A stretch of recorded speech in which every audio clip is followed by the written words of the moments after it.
Kita itu punya sebuah hal yang kita nggak sadari bahwa setiap kita itu ingin bertumbuh besar. Kalau yang anak kecil, waktu dia kecil dia ingin seperti kakak-kakaknya, seperti papa mamanya. Dia pakai lipstick, make up dari mamanya, pakai sepatunya, tasnya. Kita yang berusaha, kita ingin toko kita, usaha kita menjadi besar, karir kita menjadi tinggi, penghasilan kita menjadi besar. Sebetulnya itu adalah benih dari Tuhan sendiri, karena kita diciptakan serupa dengan gambarnya Tuhan. Kita punya Tuhan yang besar, dan keinginan untuk maju itu nggak salah.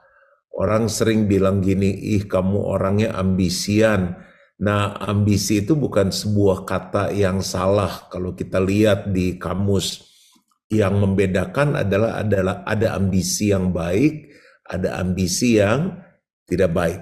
Selama ambisi itu baik, sesuai dengan firman Tuhan, itu adalah hal yang sah-sah saja.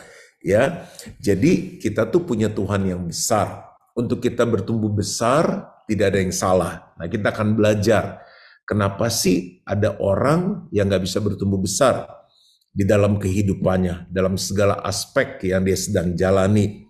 Kita buka dulu dalam Kejadian 1 ayat 28. Semuanya yang besar harus dimulai dari visi yang besar.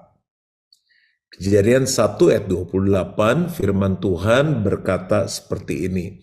Allah memberkati mereka, lalu Allah berfirman kepada mereka, beranak cuculah dan bertambah banyak. Penuhilah bumi dan taklukkanlah itu. Berkuasalah atas ikan-ikan di laut dan burung-burung di udara dan atas segala binatang yang merayap di bumi. Coba kita lihat dalam bahasa Inggrisnya. Untuk teman-teman yang ada di Amerika lebih mengerti ini mungkin. Hari ini kita belajar banyak ayat ya. Kita gali, kita kupas supaya kita bisa bertumbuh karenanya. And God blessed them, and God said unto them, be fruitful and multiply, and replenish the earth and subdue it, and have dominion over the fish of the sea, and over the fowl of the air, and over every living thing that move upon the earth. Nah, kalau kita bisa simpulkan visi yang besar tersebut dari ayat Kejadian 1:28 itu seperti apa sih? Jadi entah kita ibu rumah tangga, entah kita ada di gereja, di marketplace, di politik, pelajar, mahasiswa. Jadi kita harus punya visi yang besar ini. Beranak cucu dan bertambah banyak, penuhilah bumi, artinya apa? Memperbanyak gambar Allah. Artinya kalau kita mau besar dimulai dengan karakter Kristus. Saya percaya kalau kita bekerja hanya sebagai karyawan, tapi kita punya karakter Kristus, kita punya tanggung jawab, punya kesetiaan, punya nilai excellent, punya apa lagi? Punya semangat, punya antusias, kita ringan tangan, itu semua karakternya Kristus. Kita murah hati, kita panjang sabar, tidak mudah emosi, punya penguasaan diri, bisa menolong orang yang susah, tim yang lemah, kita tolong dia. Bukan hanya kemenangan pribadi, tapi kemenangan tim. Banyak sekali karakter Kristus. Saya percaya kalau bosnya berpikir siapa yang paling harus dipromosi adalah orang tersebut.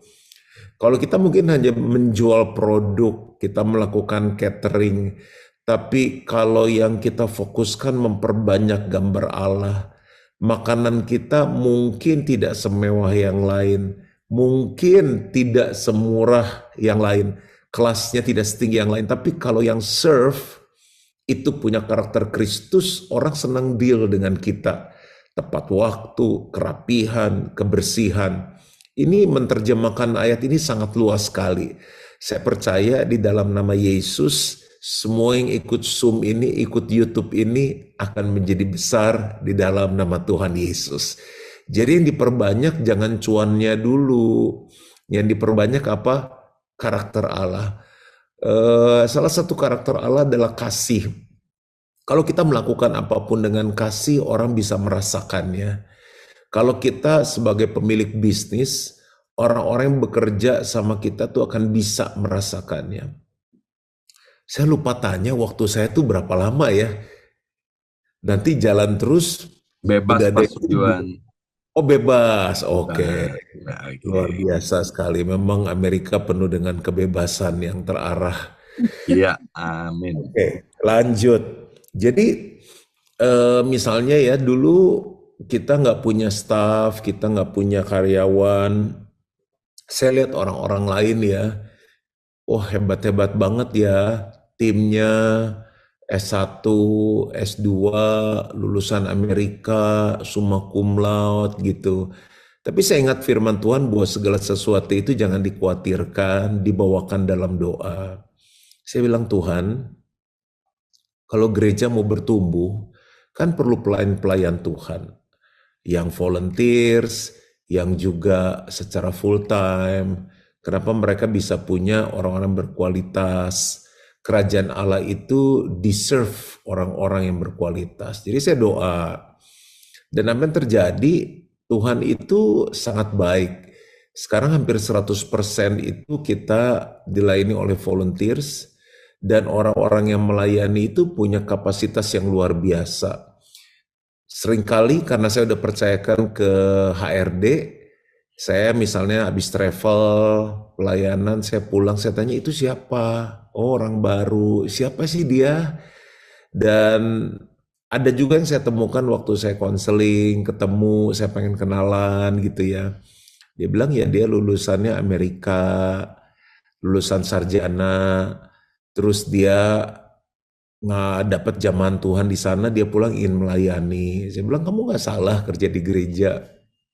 Ini sebentar lagi saya akan berkati pemberkatan nikah, staff saya ketemu. Saya bilang kamu tuh backgroundnya apa sih? Jadi karena udah dihandle sama HRD, saya juga belum ngobrol sama dia. Pekerjaannya baik, salah satunya buat aransemen setiap minggu di gereja. Istrinya lulusan teologi ya, suaminya itu S1 keuangan, S2 keuangan. Wah, saya bilang ini kalau umur segini terus kerja di luar udah luar biasa sekali mereka punya karir.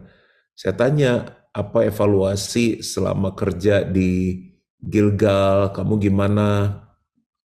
Satu kata pertama yang keluar ini baru kejadian mungkin 2-3 hari lalu. Dia bilang karena kita ada di sini karena semua nilai-nilai yang diajarkan itu dihidupi. Jadi Bapak Ibu Saudara lihat gereja aja bisa bertumbuh karena salah satunya adalah memperbanyak gambar Allah.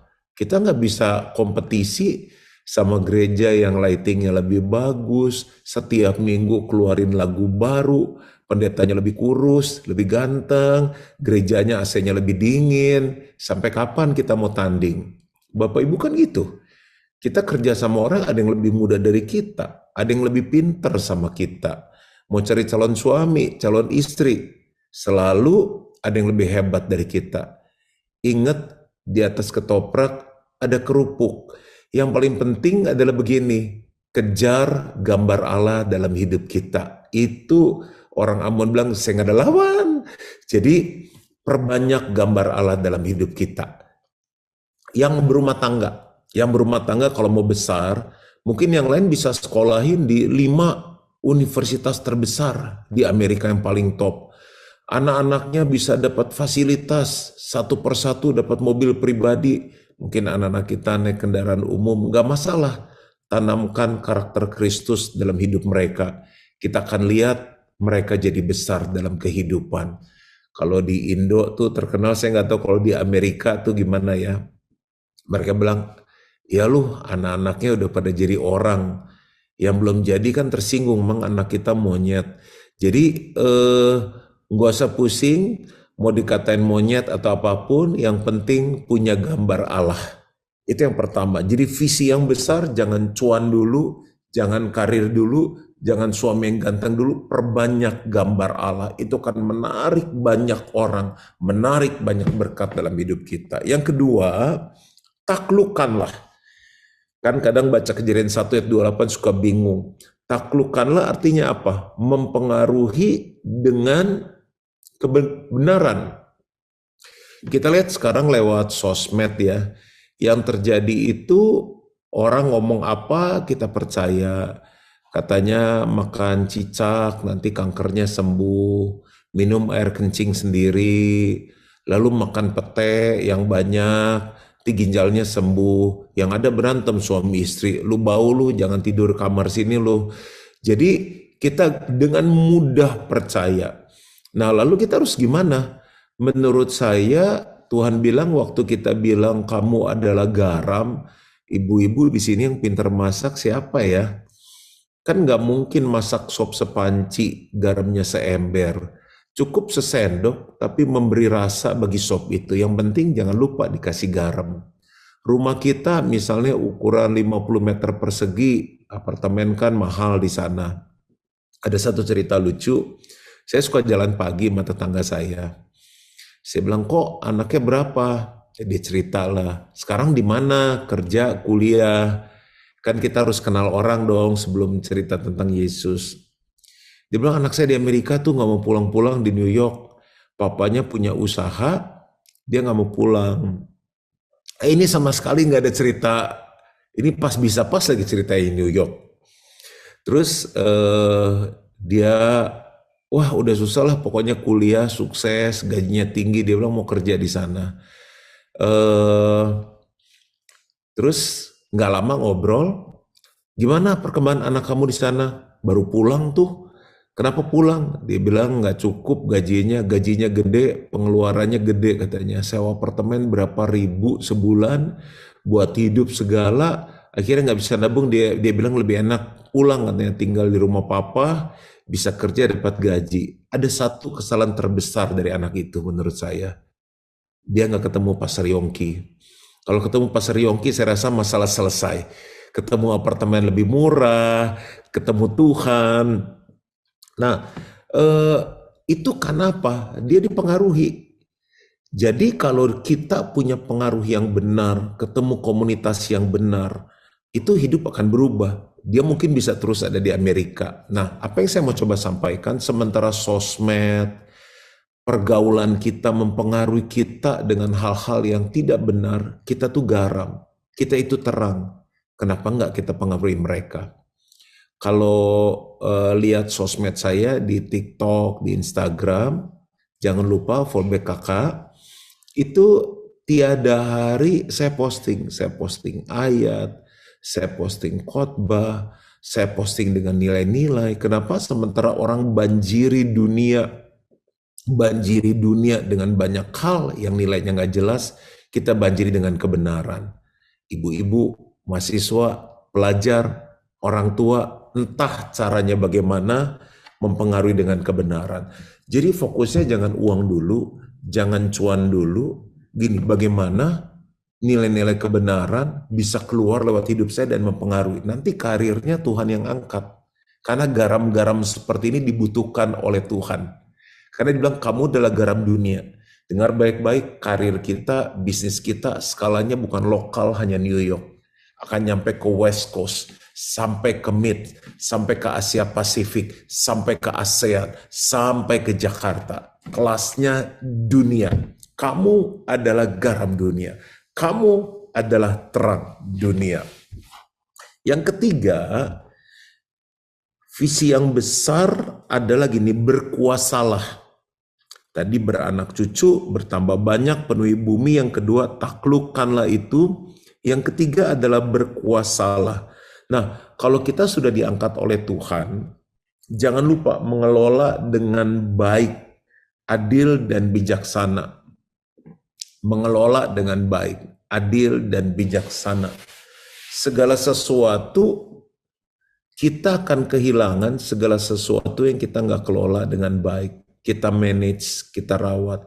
Kita bisa kehilangan suami, kehilangan istri, kehilangan anak, kehilangan orang tua, kehilangan kesehatan kita.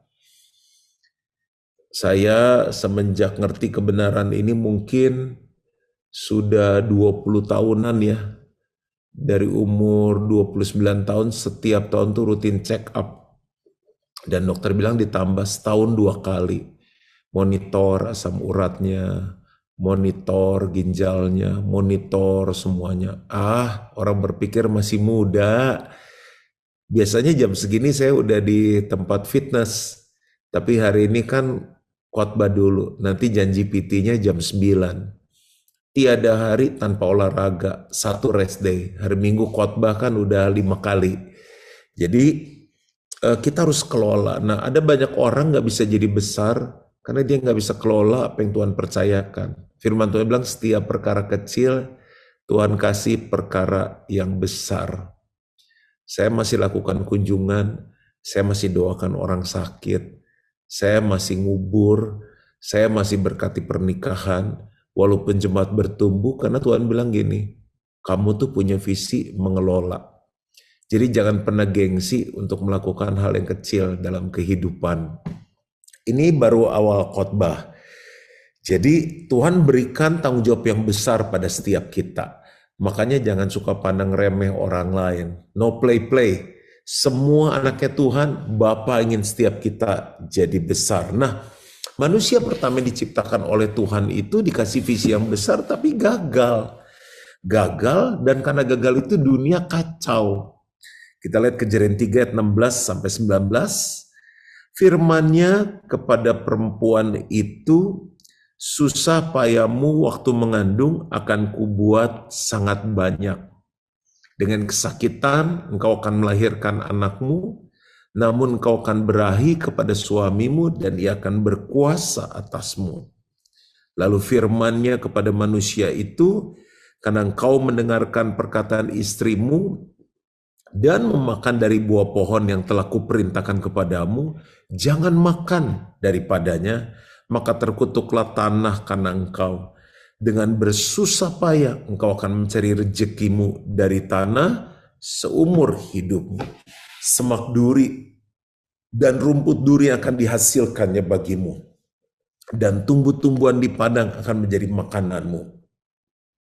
Dengan berpeluh engkau akan mencari makananmu sampai engkau kembali lagi menjadi tanah, karena dari situlah engkau diambil, sebab engkau debu dan engkau akan kembali menjadi debu.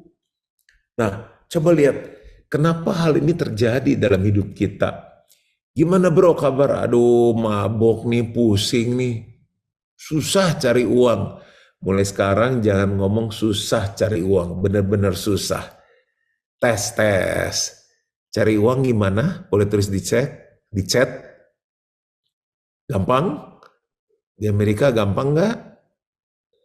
Dulu pikir pindah Amerika lebih gampang. Sekarang susah. Nah, susah beneran. Jadi itu kutuk, tapi kutuk telah dihapuskan di kayu salib oleh Yesus Tuhan. BMC New York harus ngalami berkat ngejar kita. Dimulai dari apa? Visi yang besar. Nah, Yesus datang ke dunia berkorban di kayu salib supaya apa? Kita dikasih kesempatan yang kedua. Jadi, kalau Adam dan Hawa gagal, BMC New York, kami GB Gilgal diberi kesempatan kedua. Nah, mereka gagal karena apa? Karena karakter. Nah, contoh karakter kan banyak ya, kita ambil tanggung jawab aja. Ini inti khotbah saya. Kalau mau besar dalam hidup, karakter tanggung jawab harus kita kembangkan. Tanggung jawab apa sih? Melakukan semua tugas dan tanggung jawab yang sesuai dan dengan sungguh-sungguh. Tanggung jawab adalah melakukan semua tugas dan tanggung jawab sesuai dengan apa yang diharapkan dan dengan sungguh-sungguh. Bapak Ibu bersyukur punya gereja lokal di mana Tuhan taruh kita di New York. Gini ya, kalau di gereja dapat tugas pelayanan, saya nggak ngerti apa aja bidangnya di sana, tapi kalau kita bisa lakukan dengan sempurna untuk Tuhan yang tidak kelihatan, kita akan sangat mudah untuk melakukannya kepada manusia yang kelihatan. Kalau kita melayani di gereja kepada yang tidak kelihatan dan tidak dibayar, tapi bisa dilakukan dengan sungguh-sungguh, dengan excellent, apalagi nanti yang dibayar. Saya selalu ajarin sama anak-anak muda, saya bilang kalian tuh dikasih pelayanan, begitu bertambah, begitu lebih sering, jangan sungut-sungut. Bersyukur, itu medan latihan. Dan benar apa yang terjadi, anak-anak muda kita, saya udah gak hafal semuanya, tapi yang saya kenal, yang saya muridkan langsung, mereka menjadi orang-orang yang sukses. Satu kali ngajar, dia seorang trainer, bisa $5.000 secara mata uang Amerika. Saya rasa saya pernah lihat dia posting juga khotbah di Worship from Home, Pak Haryanto Kandani. Ada yang misalnya setelah sekolah dia tinggal di Australia. Saya ketemu aja mungkin udah 10 tahun yang lalu, itu penerimanya udah sekitar $10.000. Jadi ada banyak orang-orang yang karena dilatih di rumah Tuhan, menjadi besar yang dicari manusia, profit, cuan, gaji tinggi, itu Tuhan kasih. Karena dunia ini harus dipimpin oleh orang-orang yang seperti itu. Nah, inti khotbah saya sekarang masuk ke sana. 5 hal tanggung jawab yang menyebabkan manusia pertama gagal. Nah, kita jangan ulangi. Yang pertama adalah tidak menguasai firman. Makanya kenapa hari ini kita banyak buka ayat, kita gali, mulai latihan. Itu banyak orang Kristen udah gak bawa Alkitab, lihat LED, telat dikit buka ayat, marah loh dia. Gimana sih ini yang tugas? Gitu. Padahal harusnya kan dia buka Alkitab, bahkan sebelum pendeta buka dia tahu, oh bunyinya begini nih firmannya. Kejadian 2 ayat 16-17, semua saya ambil dari kisah awal penciptaan. Lalu Tuhan Allah memberi perintah ini kepada manusia, semua pohon dalam taman ini boleh kau makan buahnya dengan bebas. Boleh ya, semua pohon boleh dimakan dengan bebas. Tetapi pohon pengetahuan tentang yang baik dan yang jahat itu, janganlah kau makan buahnya. Sebab pada hari engkau memakannya, pastilah engkau mati. Kalau saya jadi mereka senang banget, semuanya boleh dimakan dengan bebas. Tapi coba lihat apa yang ditipu oleh setan, Kejadian 3 ayat 1-5. Adapun ular, ialah yang paling cerdik dari segala binatang di darat yang dijadikan oleh Tuhan Allah. Ular itu berkata kepada perempuan itu, tentulah Allah berfirman, semua pohon dalam taman ini jangan kamu makan buahnya, bukan dibalikin. Lalu saut perempuan itu kepada ular itu, buah pohon-pohonan dalam taman ini boleh kami makan. Tetapi tentang buah pohon yang ada di tengah-tengah taman, Allah berfirman, jangan kamu makan ataupun raba buah itu, nanti kamu mati. Nah, orang yang gak kuasai firman bisa ketipu. Tetapi ular itu berkata kepada perempuan itu, sekali-kali kamu tidak akan mati. Tetapi Allah mengetahui bahwa pada waktu kamu makannya, matamu akan terbuka dan kamu akan menjadi seperti Allah, tahu tentang yang baik dan yang jahat. Nah, kita bahas ini sekarang. Tanggung jawab yang pertama sederhana sekali, menguasai firman. Pertanyaan saya malam hari ini, apakah kita menguasai firman? Kalau ada yang tanya, bro, kalau nggak salah di agama lu ada ayat gini, bentar ya. Kalau nggak salah sih, lah dia nanya sama anak Tuhan, jawabnya kalau nggak salah. Coba kalau kita sakit ke dokter, dok saya ini agak migrain ya, terus mah saya tuh kambuh, makan ini salah, makan itu salah, obatnya apa ya dok? Gini ya, kalau saya nggak salah sih obatnya ini. Ya kita tinggalin tuh dokter. Kita harus menguasai firman. Bapak Ibu, kenapa ada orang gagal untuk hidup? Gagal dalam hidup. Sederhana, karena nggak menguasai firman. Ayatnya pastor, manusia hidup bukan dari roti saja, tapi dari setiap firman yang keluar dari mulut Allah. Bapak Ibu bisa tahu semua makanan enak di New York sampai ke ganggang, sampai di atas pohon, sampai di bawah sungai. Tapi kalau nggak nguasai firman, baru setengah hidup. Tapi saya berhasil nih, nggak hafal ayat.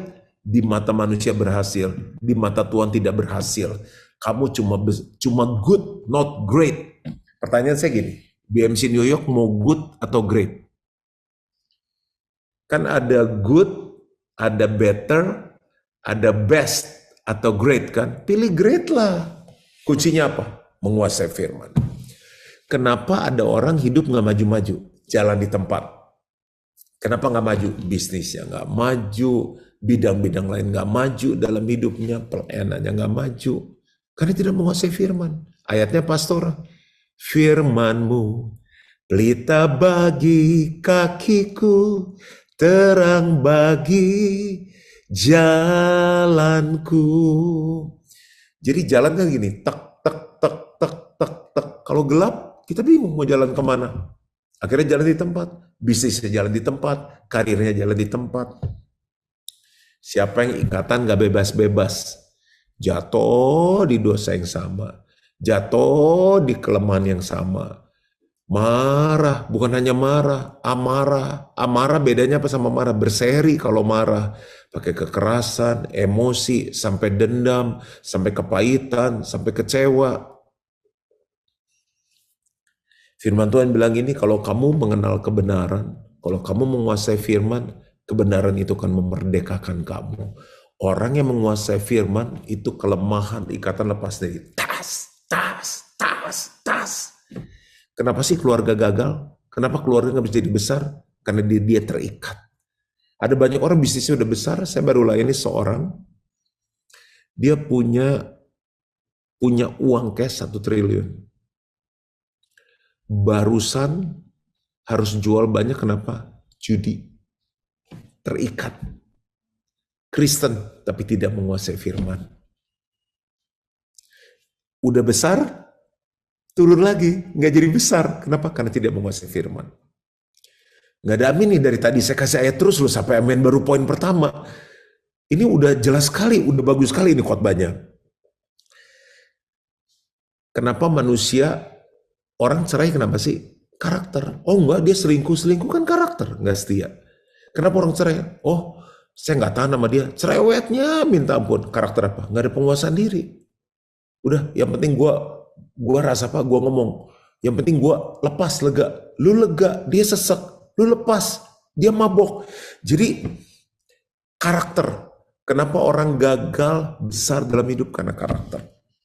2 Timotius 3:16, segala tulisannya diilhamkan Allah, memang bermanfaat untuk mengajar, untuk menyatakan kesalahan, untuk memperbaiki kelakuan, dan untuk mendidik orang dalam kebenaran. Beda.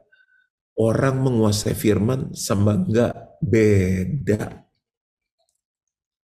Kenapa orang menguasai bidang tertentu, dia ngomong gak pakai catatan? Karena dipelajarin terus. Bisa tahu mana barang asli, mana barang palsu. Bapak Ibu gini, firman Tuhan itu tidak kelihatan. Itu yang harus dikuasai. Kenapa? Karena yang sementara yang kita banyak kuasai bisnis, politik, apalagi ya, kuliner, semua kelihatan sifatnya sementara. Semua yang kelihatannya sifat sementara, tapi yang tidak kelihatan sifatnya kekal. Pakai contoh ya. Satu saat saya khotbah, mentor saya udah bilang, kamu sih percayain. Jadi ini kejadiannya Natal kemarin nih, 6 kali kebaktian kan. Dia bilang percayain orang. Jadi kita tuh khotbah, umur bertambah, khotbah bukan hanya fisik, pikiran, jalan, jiwa, roh juga. Kamu tuh kayak kesedot. Ya, saya bilang. Nah, selesai khotbah Natal, di kita tuh gereja libur. Karena hampir 100% volunteers kan. Kebaktian kelima, dia WhatsApp saya. Gimana kabar? Mantap, saya bilang. Setelah saya kena masih segar. Dia bilang, oke semua, segar. Saya pulang, mandi, mau pergi liburan sama anak, eh, sama teman-teman juga. Jam 2 pagi, tiba-tiba saya menggigil, demam. Aduh, kenapa nih ya? Saya bangun istri saya, panas udah 39. Besok pagi panggil dokter, infus. Lusanya mau berangkat. Minum obat, turun, naik lagi. Wah, repot ini. Udah 2 kali infus. Akhirnya saya bilang sama teman-teman, kelihatan saya harus gagal. Gagal pergi. Saya coba cancel hotel, coba cancel pesawat.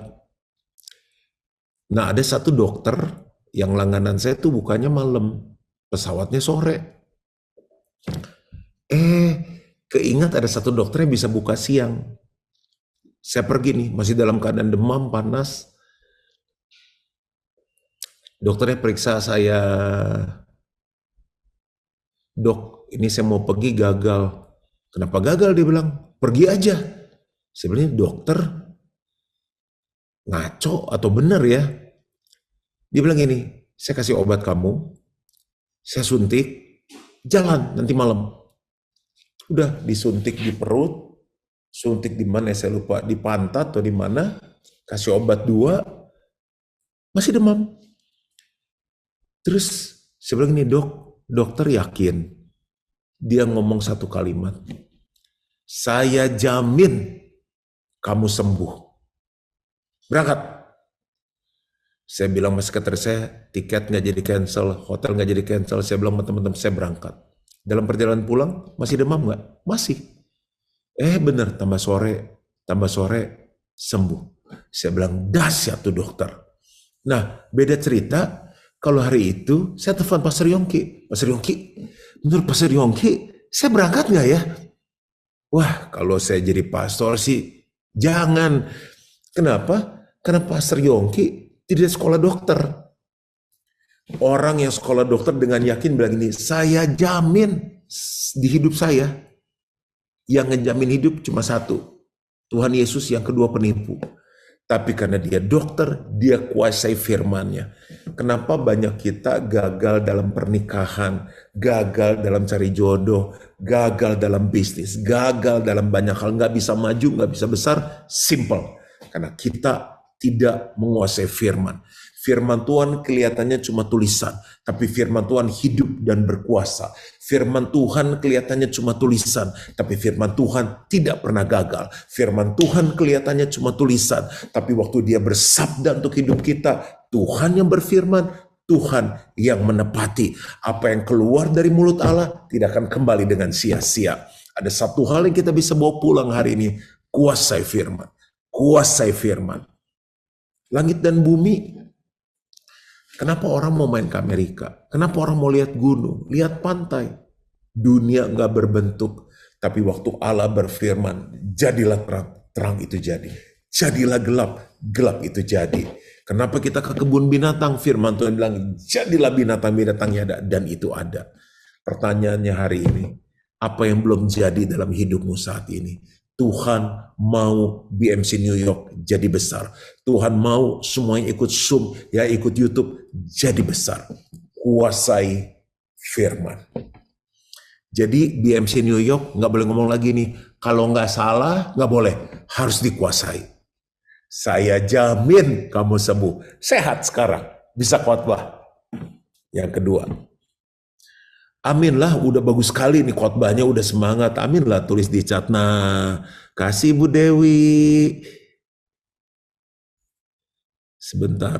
Iya, yang kedua adalah tidak mengendalikan diri. BMC New York pengendalian dirinya gimana? Mantap. 0 sampai 10 berapa? Kejadian 3 ayat 6a C.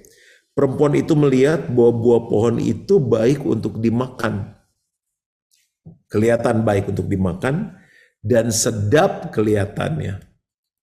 Lagi pula pohon itu menarik hati karena memberi pengertian. Lalu ia mengambil dari buahnya dan dimakannya. Amsal 25 ayat 28. Orang yang tak dapat mengendalikan diri adalah seperti kota yang roboh temboknya. Kalau tembok udah roboh, gimana mau besar dalam hidup? Ya, bicara pengendalian diri ya. Ada orang yang ingin kaya, ingin cepat kaya, ini yang lebih bahaya, ingin terlihat kaya, walaupun nggak kaya, roboh temboknya. Kenapa? Nggak punya pengendalian diri. Dia lakukan banyak hal. Tidur sama orang lain yang bukan pasangannya, bohong, nyuri, gelapin pajak, nipu. Buatan mana kok? Jerman lah. Orang Cina kemana-mana kok bisa Jerman? Karena ingin kaya, ingin cepat kaya, ingin terlihat kaya, tidak ada pengendalian diri. Lagi ya, ingin kurus, ingin cepat kurus, ingin terlihat kurus. Pak Jimmy kayaknya pernah datang deh, saya lupa ya, pernah ketemu Pastor Yongki enggak? Itu salah satu leader di kita. Mamanya tuh meninggal muda sekali. Kenapa? Ingin terlihat kurus, ingin cepat kurus, tiap hari minum obat diet, kena ke tubuhnya, meninggal. Kurus, tapi ketemu Bapa di surga. Yang harusnya dilakukan apa sih? Pengendalian diri kan? Biasa nasinya 1,5, biasa makan sehari 6 kali, 3 kali aja, potong nyemil. Ingin terkenal, ingin cepat terkenal, dan kelihatan terkenal. Akhirnya so terkenal, jadi norak. Ingin besar, ingin cepat besar, akhirnya kita lakukan segala hal dan tidak ada penguasaan diri. Kesaksian satu aja ya.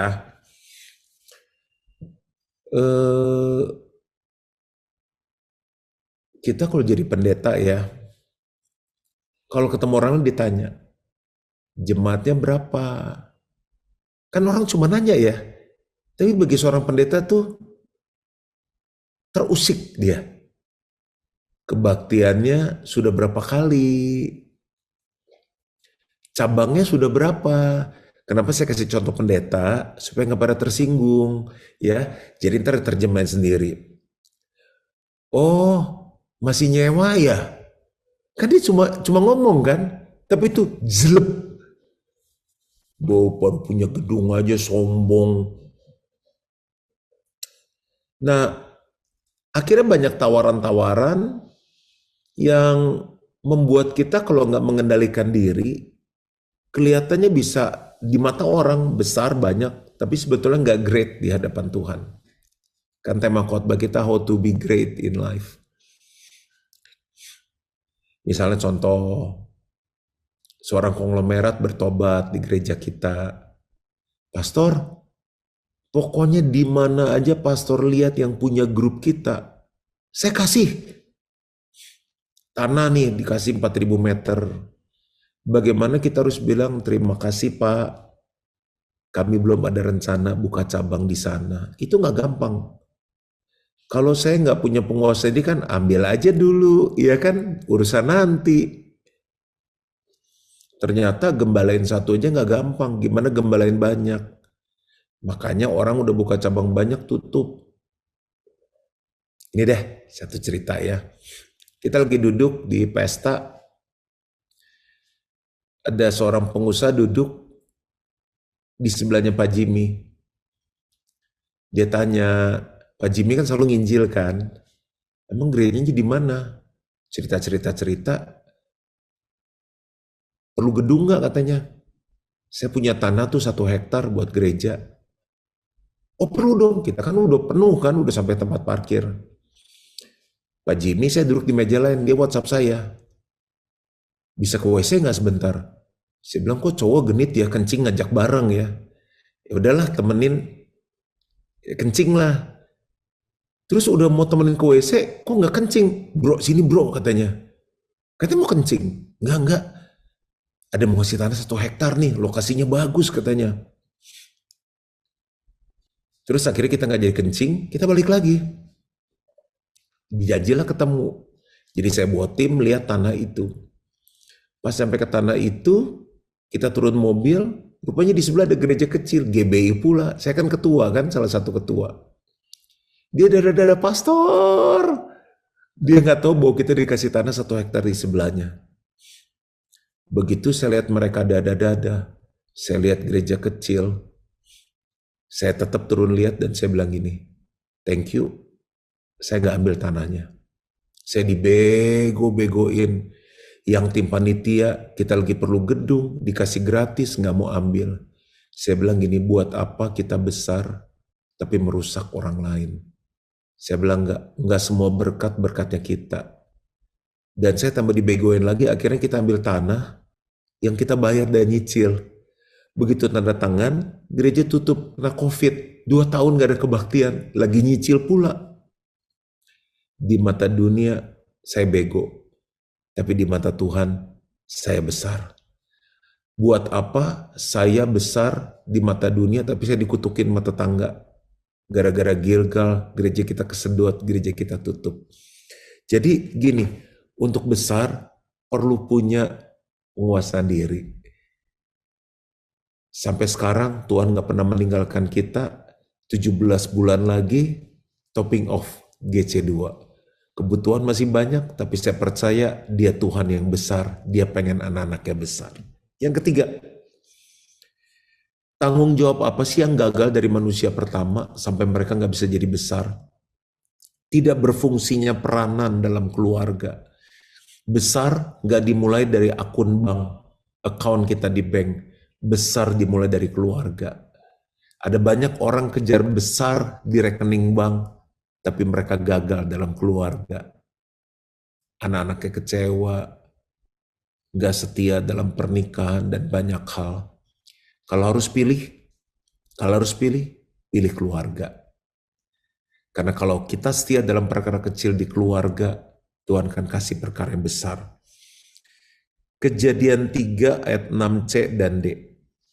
Lalu ia mengambil dari buahnya, si Hawa ini, dan dimakannya, dan diberikannya juga kepada suaminya yang bersama-sama dengan dia, dan suaminya pun memakannya.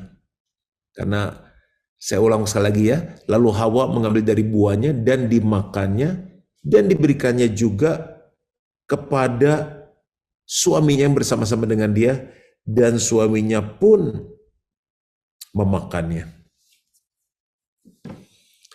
Coba ya kita ngobrol sedikit, tulis di chat. Menurut Bapak Ibu BMC New York, kejadian ini terjadi salahnya Hawa atau salahnya Adam?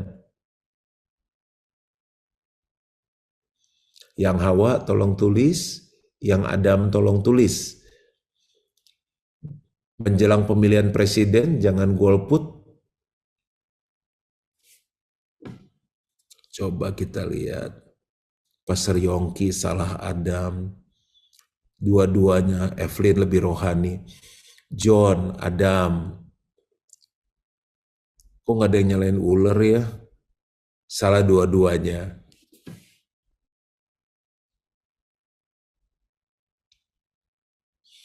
Kalau di pria sejati salah Adam. Kenapa Adam nggak jagain Hawa? Udah digoda, malah dia ikut makan. Kalau di kebaktian wanita, di selain wanita, kamu kan penolong. Kamu harus lebih kuat. Kenapa kamu yang dicolong?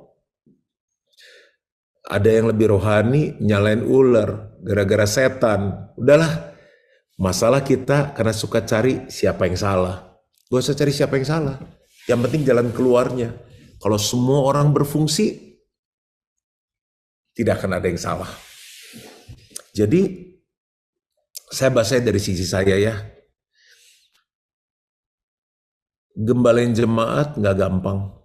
Tapi kalau saya gagal menggembalakan anak saya sendiri, saya gagal. Nggak gampang. Tumbuh di dunia sekarang itu nggak gampang. Sosmed, segala macam. Jadi setiap hari saya harus dengan tekun, nggak pernah absen, mesbah keluarga. Saya bilang ini, Cak, anak saya namanya Carisa, Cak. Dia dipesan satu hal. Kamu boleh pinter, kamu boleh sukses, tapi harus cinta Tuhan, takut akan Tuhan. Saya ketemu lagi, saya bilang ini, Cak, dia dipesan satu hal, hidup kudus. Kalau kamu dapat calon suami, ciuman pertama hanya boleh di pemberkatan nikah. Karena dia sekarang udah 15 tahun, tiap kali saya ketemu satu hal, satu saat dia tanya begini, Dad, kenapa tiap kali ngomong satu hal, Ica hitung-hitung udah banyak sekali. Saya bilang, nggak apa-apa, pokoknya supaya kamu ingat sampai gede. Daddy pernah ngomong satu hal. Satu hal. Ayo semuanya bilang sama-sama 2, 3. Satu hal. Kenapa kita gagal? Karena ada satu hal yang kita nggak lakukan dalam keluarga. Berperan. Ibu-ibu lupa doain suami tiap hari. Asik dengan Queen of Tears. Netflix.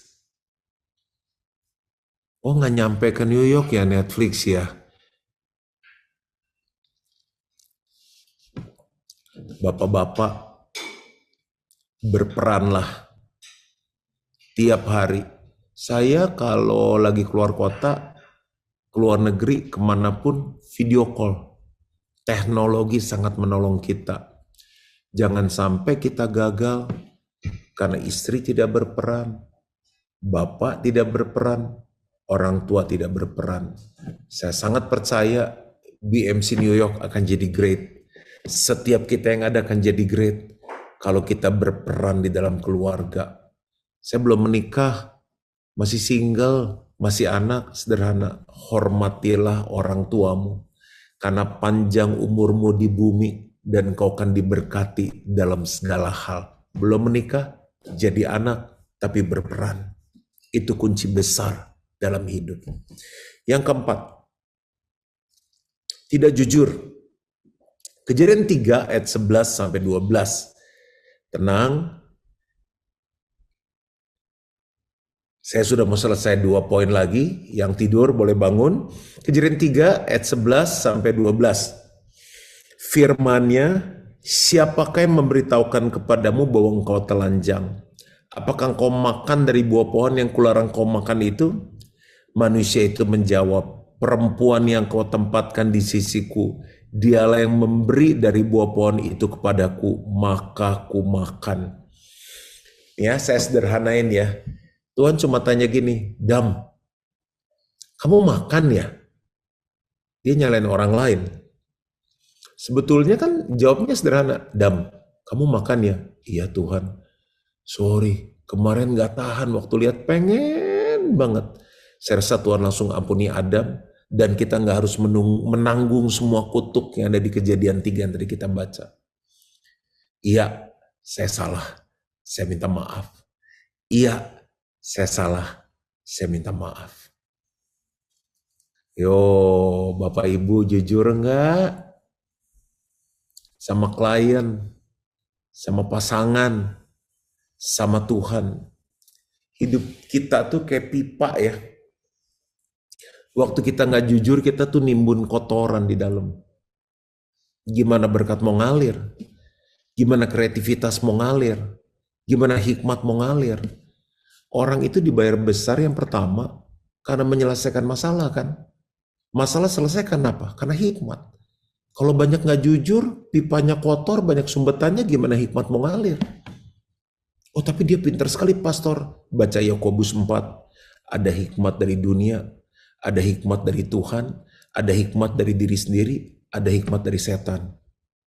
Yang tokcer hikmat dari Allah. Orang dibayar mahal karena apa sih? Karena memberikan solusi.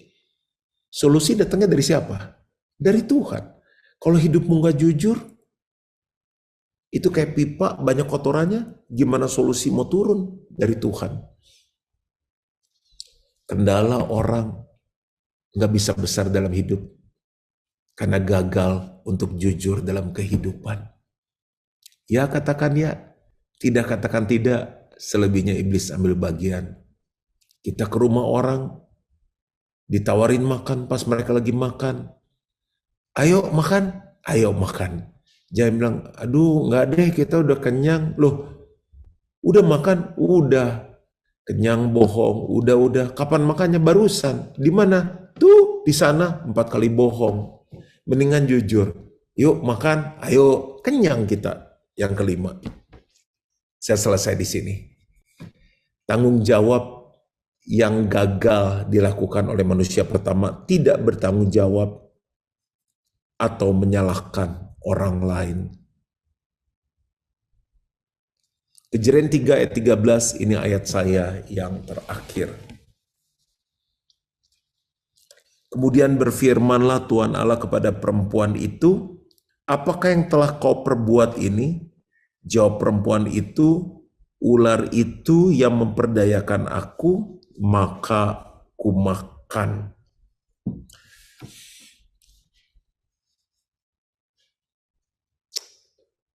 Kamu gemukan ya? Kok gemuk sih? Iya nih temen-temen. Gemuk nyalain temen-temen. Mau temennya gajah semua, kingkong semua, kan mulut lu bisa dijahit. Kenapa lu banyak utang? Iya nih, Shopee, Tokped, suka nawarin promo, diskon. Kamu kok di gereja gitu-gitu aja gak bertumbuh? Tahu pendetanya khotbah gak jelas. Gerejanya kayaknya kurang gimana ya, kurang hadirat. WL disalahin, pendeta disalahin. Ayo, mau nyalain siapa lagi? Tanggung jawab berhenti di sini. Itu titik awal, titik balik kita jadi besar dalam kehidupan. Kenapa kamu gemuk? Kenapa kolesterol tinggi? Saya kurang jaga makan. Saya harus lebih olahraga. Porsi harus saya kurangin. Ini salah saya. Kenapa tekor terus? Karena saya nggak kelola duit dengan baik. Saya harus lebih tahan diri. Walaupun diskon 70%, yang di lemari juga belum dipakai. Kenapa kamu nggak bertumbuh? Karena saya males baca firman, males nginjil, males saat teduh. Lihat ke diri sendiri. Tanggung jawab berhenti di sini. Stop menyalahkan orang lain. Hari ini di dalam nama Yesus, tanggal 19 Juli 2024 adalah titik awal BMC New York dan semua jemaatnya jadi besar di dalam kehidupan. Selamat jadi besar, Tuhan memberkati. Amin.